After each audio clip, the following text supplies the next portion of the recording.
Well, the good news is that it could have been much worse, and so people should be very happy and pleasantly surprised at the amount of tax reduction that was gotten and made permanent. I was very surprised that the Democrats agreed to permanency. I think it was a big strategic mistake.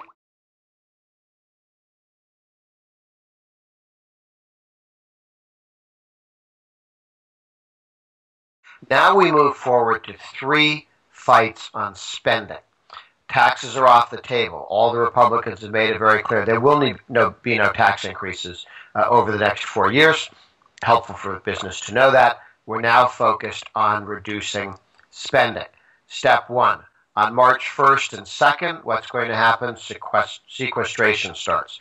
That is an automatic spending cut of $110 billion in year one for 10 years. So it's a $1.2 trillion spending cut over the decade.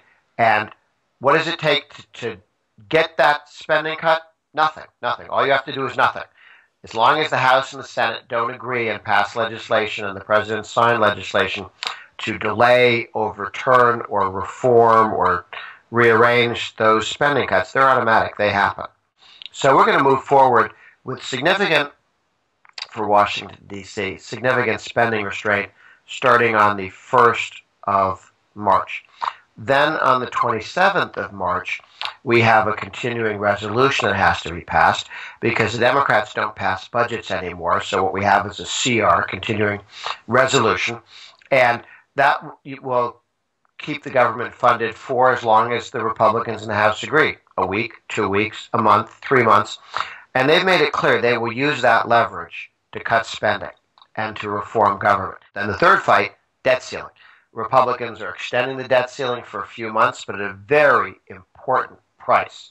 The Democrats in the Senate, who have not passed a budget in more than 3 years, they haven't written a budget, they haven't passed a budget, they haven't voted on a budget in 3 years.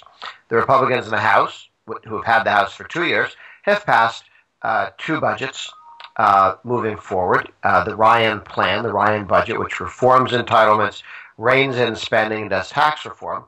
They didn't become law because the Senate wasn't there and the president was in opposition. But we did get serious budgets, grown-up budgets, scored, real budgets passed by the House, nothing in the Senate.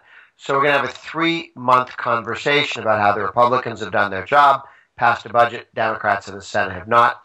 And I think that's a huge, huge victory. And by putting the continuing resolution out in the future, we will have had all of these fights on spending cuts and will be better positioned to have a showdown with Obama on reforming entitlements.